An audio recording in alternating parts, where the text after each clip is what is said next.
Welcome to EventUp, the place where people enthusiastic about events stay in the know on the latest trends within the events industry.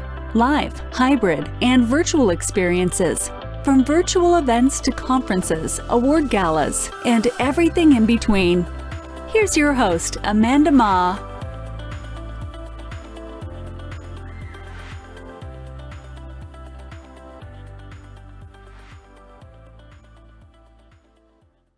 Hello, welcome to EventUp, the place to get the latest and greatest in event industry news, ideas, and topics. In this episode, we'll be discussing all things events, the importance of a team, and getting ready for the new year. Today, I'm joined by Tomiko Iwata, EVP of Creative Services at Fox Entertainment. I'm so excited to speak to her. As the EVP of Creative Services Group for Fox, she has spearheaded production design on a broad range of events, including red carpet premieres, show launches, FYC screening, tastemakers, Golden Globe and Emmy VIP parties, executive produced live events, such as broadcast upfronts, TCAs, and Fox Arts and Innovation Summits, executive experiential marketing stunts at Super Bowl, South by Southwest and Essence Festival, as well as multi-city activations and single destination execution. And she was recently named BizBash 500, which is the reason why we invited her here, because of all the event professionals here in, that we have access to. She was one of the 500. So thank you so much for joining us, Tomiko. Thank you for having me. So I'm sure everybody wants to know, first of all, congratulations on the recognition of BizBash 500. Thank you. You too. Thank you. Thank you. I'm, always very delighted to be part of that list and be aside amazing event professionals like yourself. And, I'm sure a lot of audience want to know, how did you get started in this industry?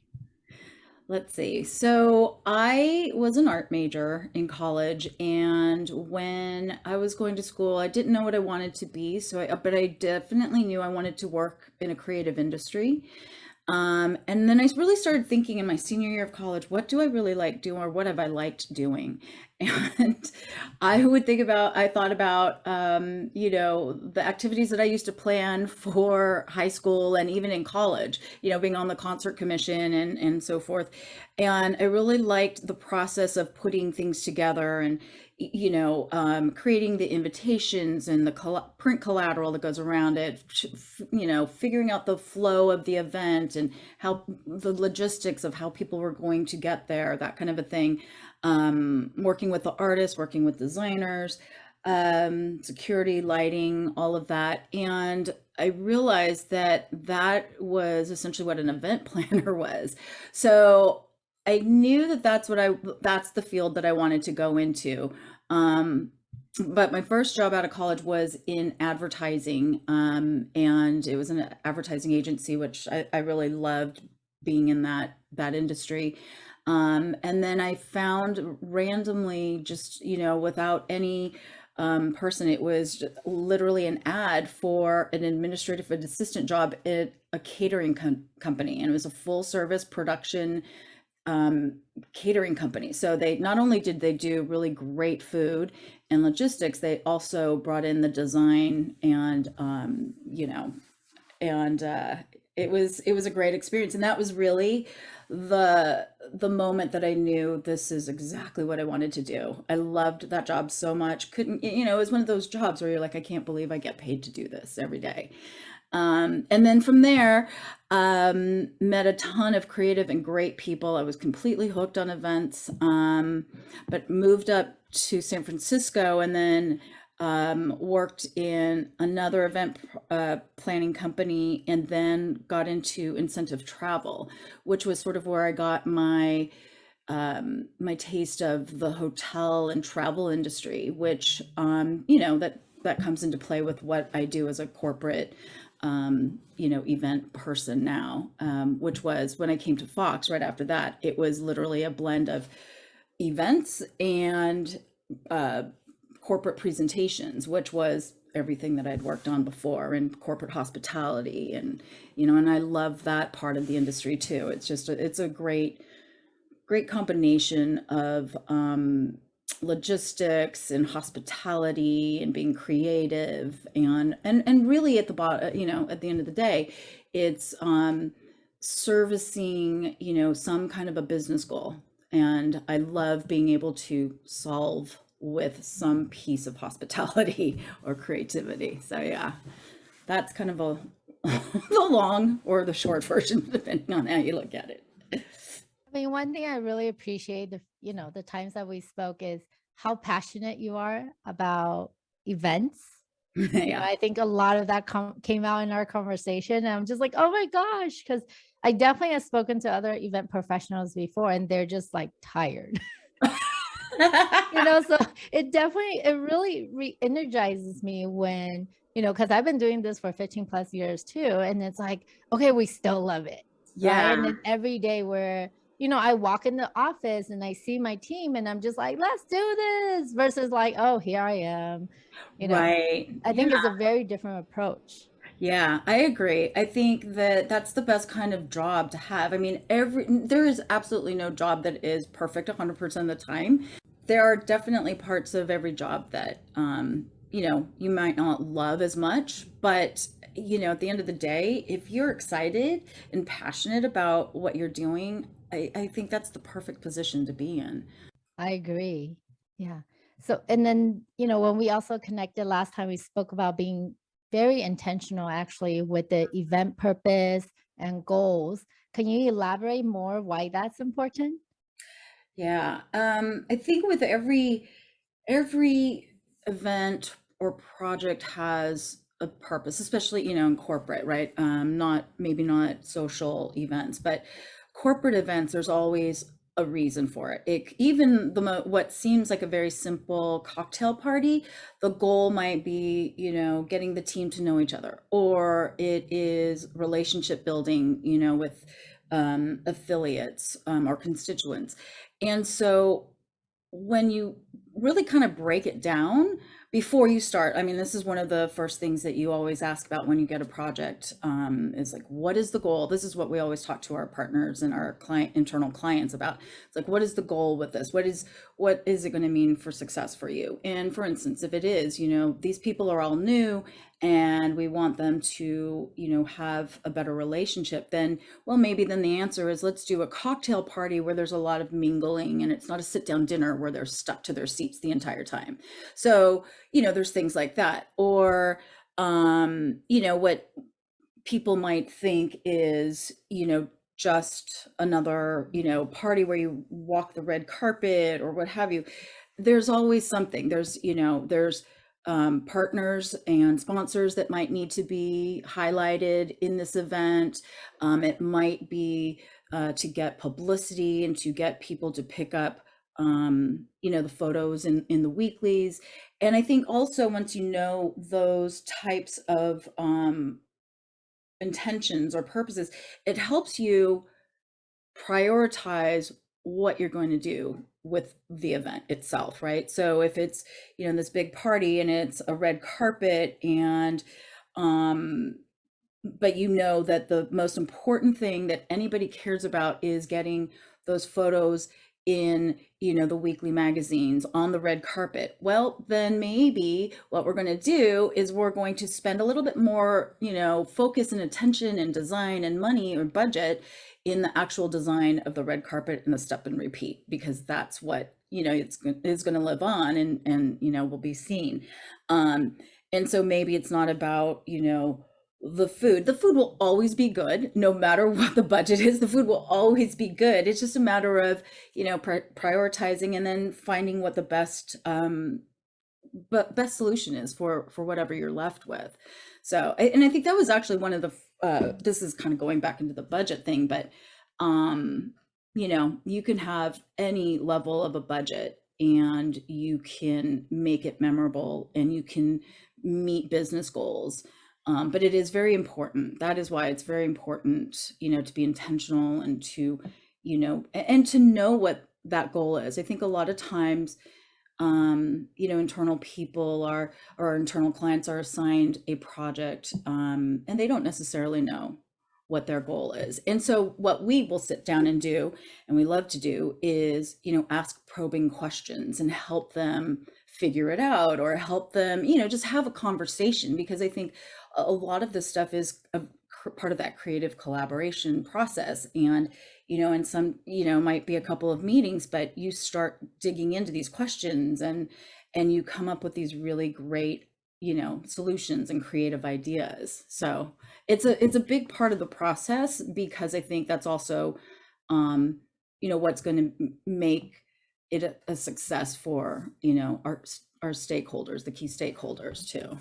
So 100%, right? Because it's all about like that discovery process yes. and making sure, one of the things I say this a lot at with the team is like begin with the end in mind. Yes. Yeah. Right? So like you do this event, it's all great. And it's like, did we hit the KPIs? Right. Oh, what was the KPI? No, that's not how we start. We always start the discovery. And even you're totally right. Like talking to a stakeholder and say, okay, yes, you want this event, but what's the purpose? Because a lot of times they'll just say, one, either like you said, they don't know because they were assigned to do it. Like, oh, I'm assigned to do this 3,000 people event. I was given a budget and I hire you, right? That's right. I'm done. And then two is they say, okay, I want networking, but then kind of like elaborate more, right? Okay, this is actually an opportunity to connect. This is to make sales goals. Like, what is it, so that we could design around it? And once we actually know, you could put bigger budget on what's important, like you were saying with the step and repeat. Yeah. It's so important. I think, I think people do that a lot. They may not realize it. But with our teams, we always just try to keep it in that structure, like what is the goal? What is the intent? And then it keeps it so that we're on point and we don't stray. We always know what that goal is. So. Yeah. So you've done so many events, which I want to go to all of them. But of all the events, which one is one of your maybe personal favorite that you have championed at your company? I know there are so many, and for so many different reasons, there are so many different favorites. I would say, when we were talking about this, I was thinking, during the pandemic, we learned so much, all of us. But one of the things that we had figured out was how much, or what we were noticing rather, was how much people loved pub trivia games, just like trivia games, right? And super popular. And it was there still are a lot of companies who were brilliant in coming up with these solutions that were easy to do, and people were getting together every Friday when everybody was separated, and it was just a lot of fun. And we, participated in some, and we loved them so much. And so one of the people on my team, Veronica Kelly, and I loved them so much, and we were talking about how we could, actually create one, and we were just talking about it. But it's funny, right? We put it out there in the universe, and then maybe 3-4 months later, one of our internal clients said, hey, so we need to do like a game show for one of our agencies as a client appreciation project. And we're like, oh, we could help you with that. So it's almost like we manifested this thing, right? And it was amazing. It was just so much fun to put it together. And it really was like a little television show, but on the internet, and we did it digitally, but we were also able to, incorporate some of our talent. We made it a music trivia show as well. And so we had some people from Name That Tune, and some sports people, sports talent would come in, and, they would videotape the questions. It was a lot of fun, and really to sit back at the end and go, wow, we just did that. That sounds so much fun. We may have to borrow that one. Yeah. That's a perfect segue, because my next question was going to be, last year was such a crazy year for everybody in the events industry, but I really believe that crisis create opportunity for those who want it. Yep. So and then when you and I chatting, like, what are some skills or ideas that really, other than the pub trivia, I'm sure there's a lot. You were telling me like, what other skills, you guys have learned due to the pivot? Yeah. It's funny. My boss says, one of the quotes that he kept saying was, he was quoting, I think it's Churchill, never let a good crisis go to waste. And that was kind of like one of the first things he talked about at the very, very beginning. And it was really true. And I think it really just speaks to being open to opportunities, that you're going to come across in this coming year. And who knew it was going to be 2 years? I think a lot of skills, like all of us, but for my team specifically, besides learning how to work from home and collaborate creatively over Zoom, which is very difficult when, usually we're in the office and you're just shouting down, 3 rows of desks and getting an answer. That was very different for us. So we really, really worked hard on our communication skills, with the team. We actually, there were some really good things that came out of it. One of them was, we had been wanting to learn a project management software. And because pre-pandemic, we were just go, go, go, go, go. Nobody had time to learn a whole other language, but we took advantage of the time, and everybody in the department is an expert at it. And so there were some really great things like that we were able to learn about, and really just because there was like a pause button hit. I think probably the biggest project that we worked on was creating and developing a platform that took video sharing a step further than Zoom. So we knew pretty quickly, Josh Mark on my team, who's in charge of innovation and technology, he and I talked pretty early on, once we realized what this really meant, how we were going to be, working from home for quite some time. We realized that Zoom at the time didn't have great video interface, and it was very glitchy.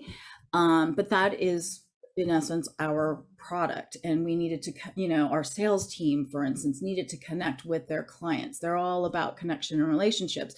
And then, we also need to share videos and clips. Obviously, we have producer meetings.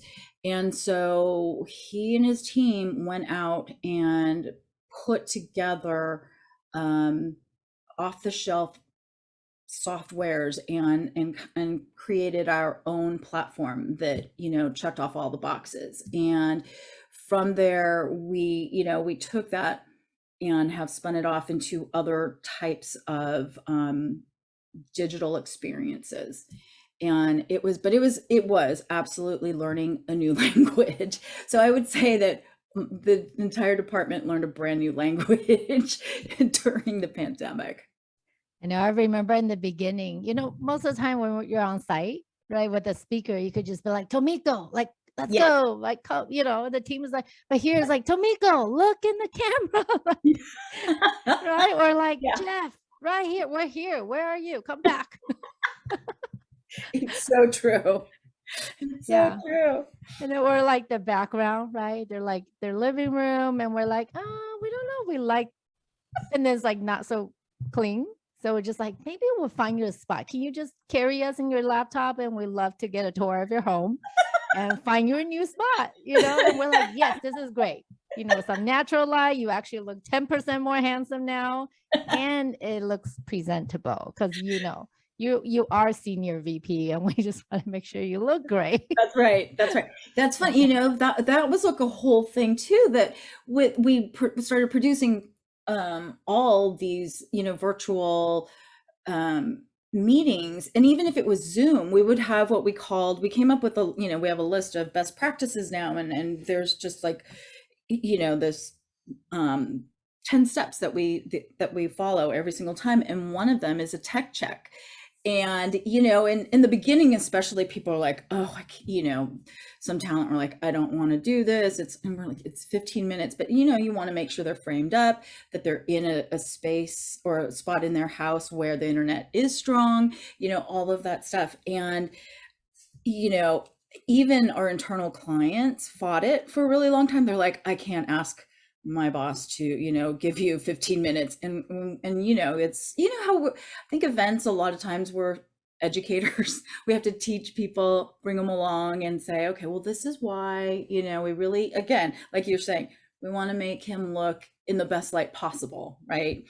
And sure enough, the people that did, do the tech check with us, you know, oftentimes we would find that they needed a wire. So we were sending it was ring lights to all these people, but we would find that out on the tech check. It's so important. And then oftentimes there would be that person that refused. And come day of show, they couldn't even connect for whatever reason, you know, there was a firewall, whatever. And, you know, we feel miserable and it's awful. But this is why you take those minutes to, you know, those 15 minutes are invaluable. And like you said, if we were in person, it would just be, okay, the night before you go to the ballroom, you do, you check the teleprompter, and then you go to your cocktail party or whatever. People weren't used to fitting this into their schedule, but now they are. Definitely, they're trained now. But Yeah. yes, 15 minutes of their time will just make them look so much better. Oh my gosh. Yeah. Absolutely. Yeah. Yeah. So are most of your events right now in person, or are they still virtual? The majority of them are definitely still virtual. We are starting to get back into it. We just did the Big Ten championship game in Indianapolis. We've had a handful of smaller executive retreats that have been in person. And we actually just did an in-person like red carpet event up in Hollywood on Monday, and that was really great too. People are excited to be together. You know, it's really kind of nice. It's you can feel it. People want to be together. For sure. All the in-person event, we're, you know, also majority still virtual, but as you said too, there's more in-person coming back now. And the ones we have for in-person, I mean, usually it's already hard enough to get them to go home. Now it's like, okay, the event ended at 10, it's 11. the staff at the venue needs to go home. So, you know, the client's like, yeah, it's okay. You guys could strike while we're here. We're like, we'll do very little, you know, just want to be careful because safety reasons sometimes. But literally it was like 11 and the venue was like, we're going to shut the lights. But that connectivity. And I think that's such a validation of how important this industry is. And then even when you and I were chatting, you know, when we say like, when the pandemic hit, what better industry to pivot than us? And we were the heaviest hitter, but also event planners are solution people. Yes. Right. So we are able to pivot. And I mean, don't get me wrong. It was challenging because we're learning a new language. We had to like really rethink like how we can make this really flawless for the outcome, what people are experiencing. And for everybody in this, we have high expectation. We want that experience. Yeah. Right? So how do you do that? It's not like I could jump out on the screen and make you do things or experience things, but we continue to kind of take that challenge head on. Yeah. Yeah. No, I agree with you that, you know, it was, and it still is the hospitality industry, how hard we were hit. It is very humbling and it's sad, you know, and because some people were not able to make the pivot for one reason or another, not because they didn't want to or that they weren't creative enough. It's just sometimes you just don't have the infrastructure to be able to do that, you know.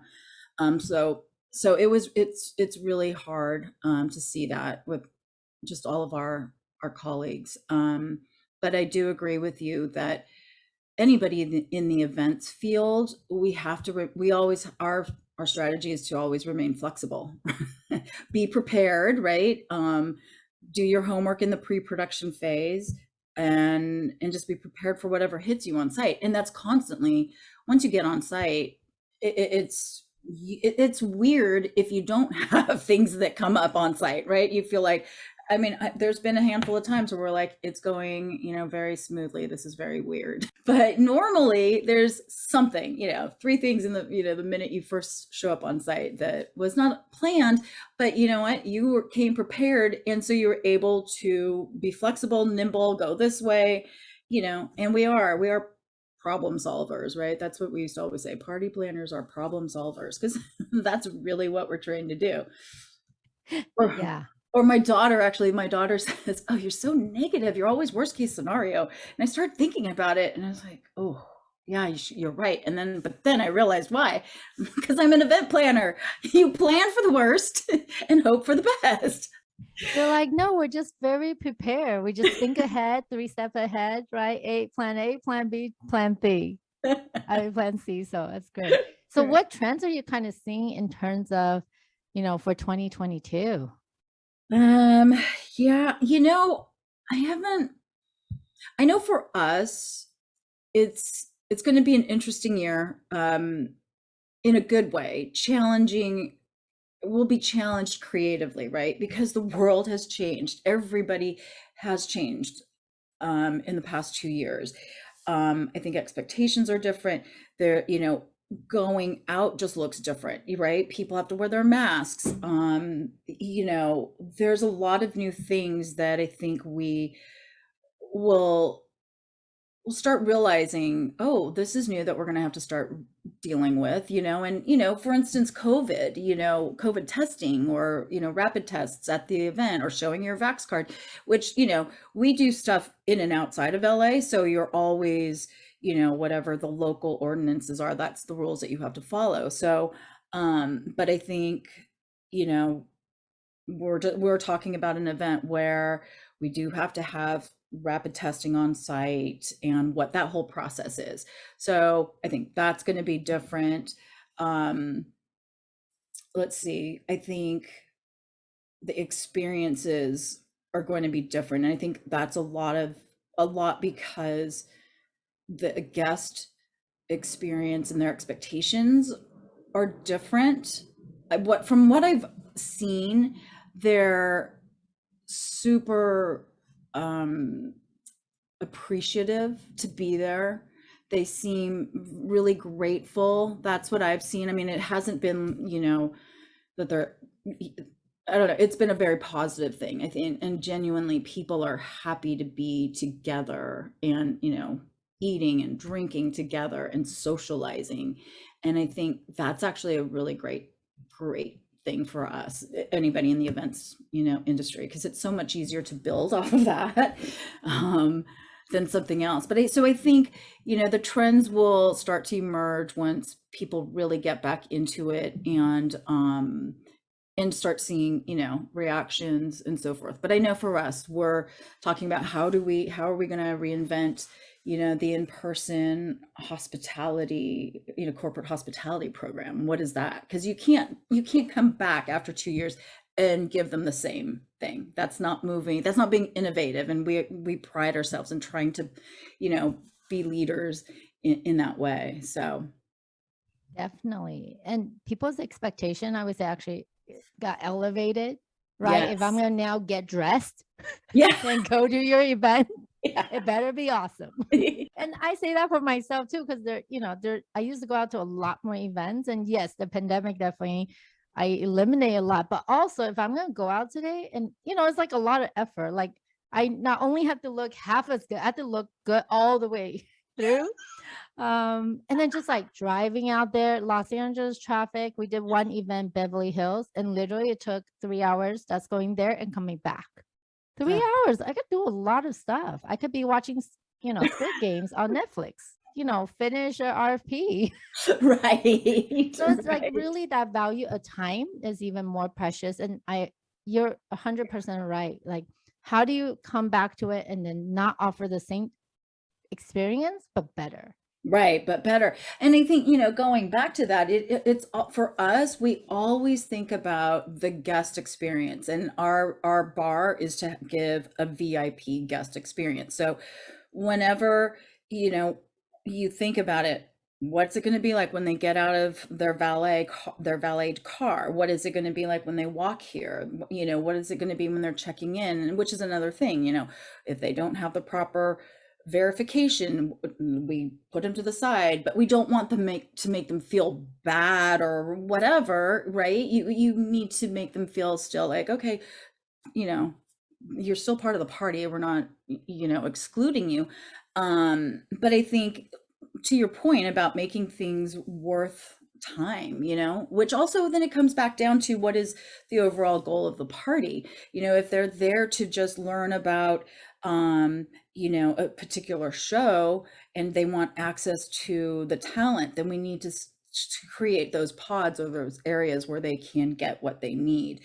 Or if it is just to network, are they getting that? Yeah, so I think just being mindful of the guest experience and their time. Like you said, their time is valuable. We're not doing as many in-person events as some of the other media companies are right now, but we're, like I said, come January, once we turn the corner, we're just going to be crazy busy. But that'll be exciting. We're all itching to get back out there. Yeah. As we were approaching a new year, how are you planning strategically to set your team up for success, as well as what do you have in the pipeline that we should be looking out for? Well, this new year is going to be very exciting for us.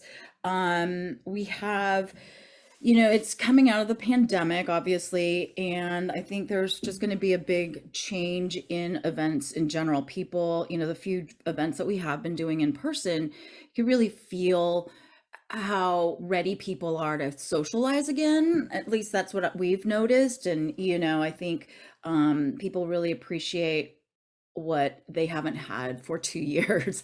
And so as event planners and, people who are in charge of experience, what we're trying to do, and we're actually working through all of this right now, is we are looking at our events that we've done in the past, time after time, and trying to look at how do we evolve in what those experiences are. So something like the upfront presentation, which is a huge corporate presentation to all of the advertising community, happens in New York every year, pre-pandemic. We are, looking at doing that completely differently this year, which is very exciting. It really is, we're taking advantage of this time to kind of truly reimagine and reinvent, because you can't, I don't know, it just would be not fulfilling or satisfying for us, or especially the guest, to go backwards to do what we used to do, right? We've changed after 2 years, and expectations are different, and it's the perfect time to surprise people and really engage them, because they're ready to be engaged or re-engaged again. So we're really looking forward to, reimagining our upfronts, our new fronts that we're doing for Tubi, even like Cannes Lion, World Cup, and then, in 20, which we'll start working on, we've already started working on, in 2023, we will be the broadcast network for the Super Bowl in Arizona. So that will be probably our, biggest corporate hospitality program that we do post pandemic. And we're very excited to really dig into that really deeply and, analyze every single part of that experience, from, getting the invitation to booking air, to getting them to the hotels, the activities that we do, and, all of that. What does that look like?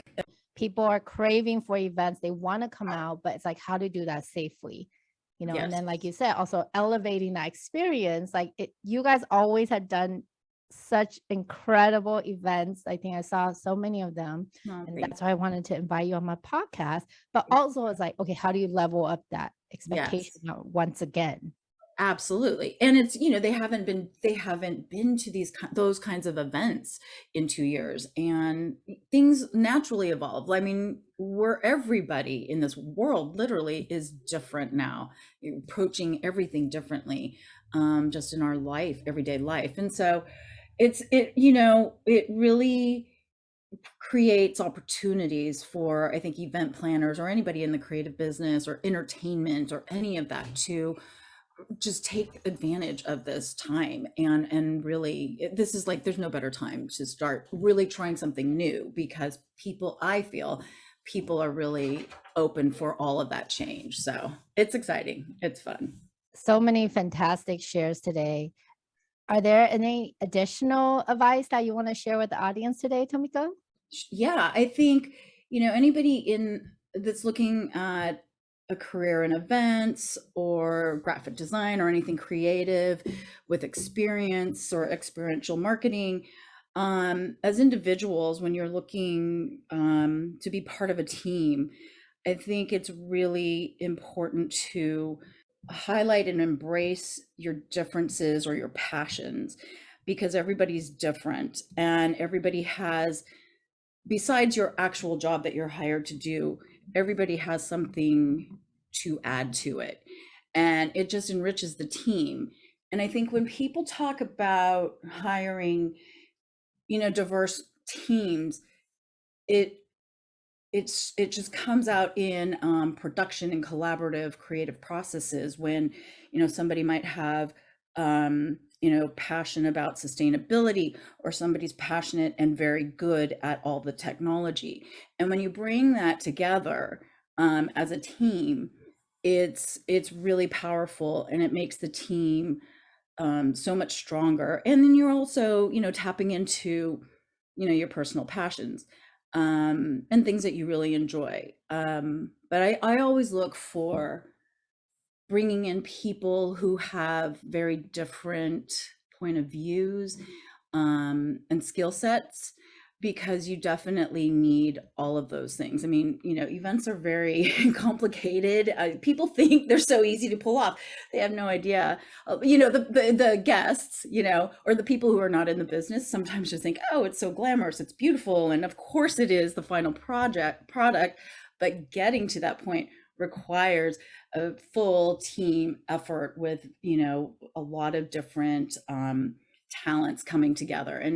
And when you do pull it off, it's the most amazing feeling, right? Because you're part of this team that, and we talked about this a little bit, it's such a sense of accomplishment that you just, you went through all kinds of hurdles and on-site crazy issues and hurdles and whatever goes wrong, problems, right? We talked about party planning is problem solving. And I think it really, that's where, you really tap into that team effort. And successful events, just it's the win is always sweeter when you could share it with people, a team. So true. And you know what? It only looks easy. That's how good you are at your job. That's so true. Yeah, tons of time clients will come to us like, oh my gosh, like you guys just so calm. Like, Yeah. we're Yeah. like, yes, we are, but inside's on fire. Yeah. You can tell. They're like, whenever you guys are here, I feel a sense of calm. We're like, great. Right. That's so true. That's so true. I think that's actually one of the pieces of feedback, right, that you get a lot. Like, people will hire teams who are calm on site, because that's the last thing that they want to deal with, is trying to calm down, their production team or their event team or their vendor or their supplier. That you got to leave that somewhere else. Or, maybe this just isn't for you, because that's what, events are tough. It's not for everybody, and that's okay, but they're very stressful. It can be. Yeah. And that's why it's for a very specialized group of people like us, right, who really thrive on stress. Not that we love stress, but then when that moment calls for it, we just able to think fast, and you pivot, and you just come up with a solution, and you make it happen. Yes, that's so true. That's so true. There is something about the people who are in events that, you have to have a little bit of that crazy in you to be able to deal with it on a daily basis, really, and especially when you're on site, you know. Yeah. All right. Now let's segue a little bit and talk about what is your typical RFP process like? Um, well, it's pretty basic in that for each project, we are very intent on, giving as much context as we can for the project, and context in terms of like who we are as a company or who we are as a team and what we're looking for. And then, really just try to keep it simple. We try to keep it simple, like, maybe 3 bullet points of you know, what is our business goal with this, or what are we trying to support, and really trying to lay out a simple map of what we're looking for. And so then that way, when people answer the RFP, we try to, in our team, we always look for, creative people, creative thinkers who also can handle all of the organization, the managing of the budget and all of that. But we want to give them an opportunity to also show off their personality a little bit. So we never give them like this strict format that they have to, fill out.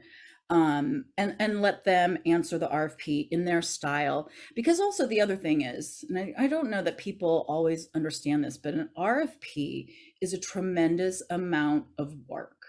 And it is a huge investment in time. And honestly, sometimes, depending on who presents the RFP, you're basically planning the event, because sometimes they ask for an exact budget, which requires you to do literally plan all the events, talk to all the vendors, get accurate numbers, and the only thing that you're waiting for is somebody to pull the trigger. But that's a lot of work, and I'm very aware of that because I've been on the other side of that before. And we also limit the number of people that we send the RFP to because of the time commitment. And we also, a lot of times there's an incumbent event production company, for instance. And so what I always look for are people that we want to work with, and we take the opportunity to really understand their process, understand what it would be like to work with them. How do they apply the budget? How do they apply, the creative to this project? And you never know, right? They could unseat the incumbent, and so you always look for that potential, because it also, I think, I would say that most of us in the events, we're all competitive, right? I feel we are. And so I think, when there's other people involved, everybody has to step up their game. So no matter what, you're going to get, really great, thoughtful creative coming back from the RFP.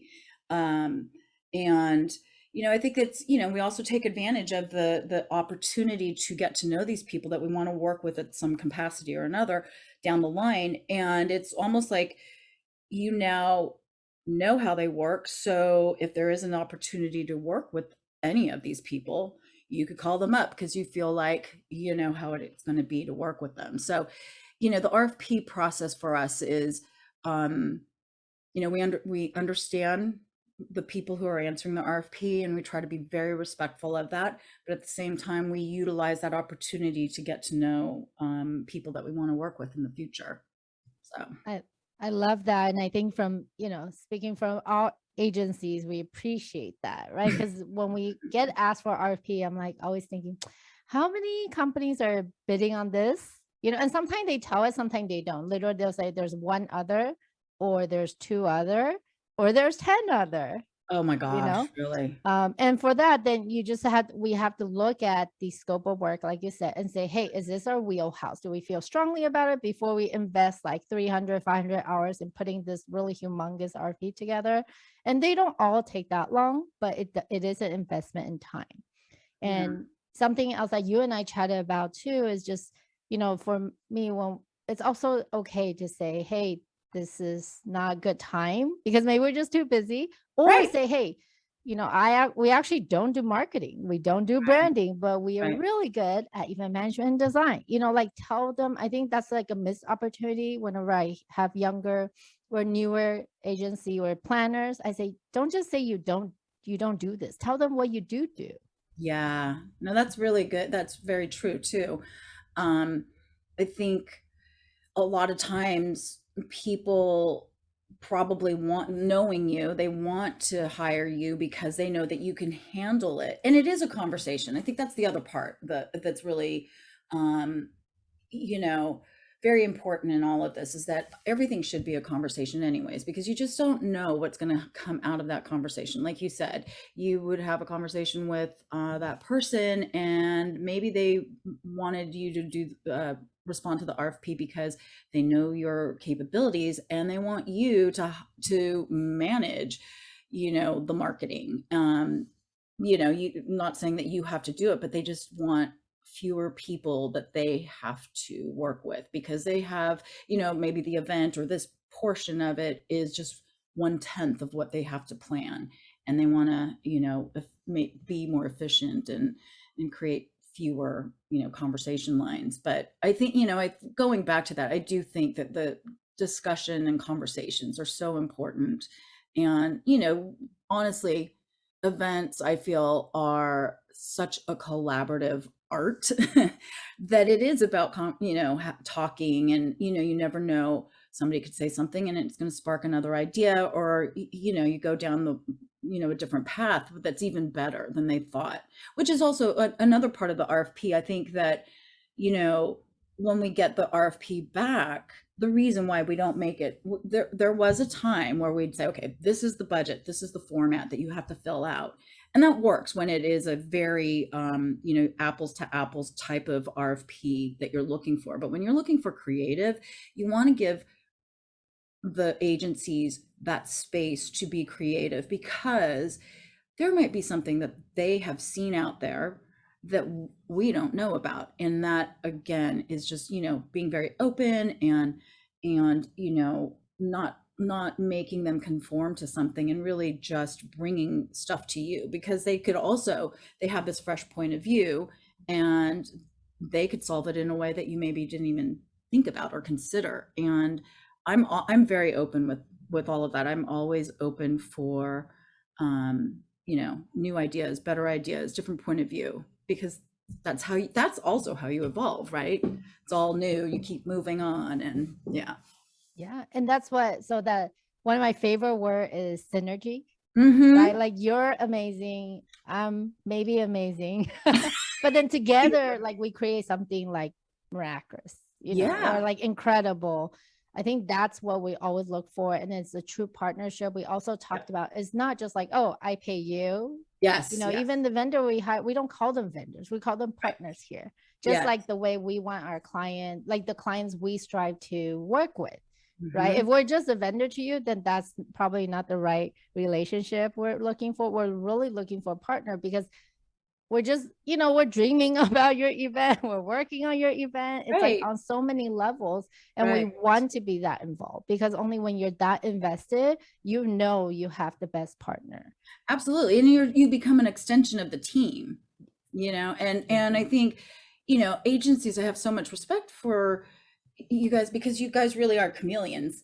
You adopt whatever it is, for all the different brands that you support, and businesses and companies, and that's big. That's really impressive. So there were so many great takeaways, Tomiko. So I wrote down some of my favorites that stood out, like being intentional, right? Knowing what you're getting into and why you're doing this event, to be prepared and be flexible. Yeah. I like how it's like the two spectrum, like be prepared, but be flexible. Yeah. Yeah. And then last but not least, just, stay innovative, because this industry is always evolving. So if we want to stay up on top of the trend, stay innovative. Yeah. Yeah. And pay attention to everything around you. You never know.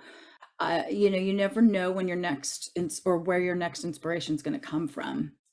Amazing. Thank you so much, Tomiko, for joining us today. Oh, And for those of you that are tuning in, if you have any question, find her on LinkedIn. I just have so much fun speaking with Tomiko, and she's just so brilliant in her own way with so much passion. I think it's definitely contagious, even if it's virtual or through sound. But, we need more people like Tomiko in the industry. But thank you so much for your time. thank you. I appreciate it. Thank you for tuning in today for today's episode of EventUp. If your company is looking to level up your event experience, we are your solution. We do all the work, you take all the credit. Don't forget to share and subscribe for more episodes. If you like what you heard today, feel free to share with your friends and network. We would love to expand our reach with EventUp. We will chat with you next time. Thank you for listening. Tune in next time on EventUp.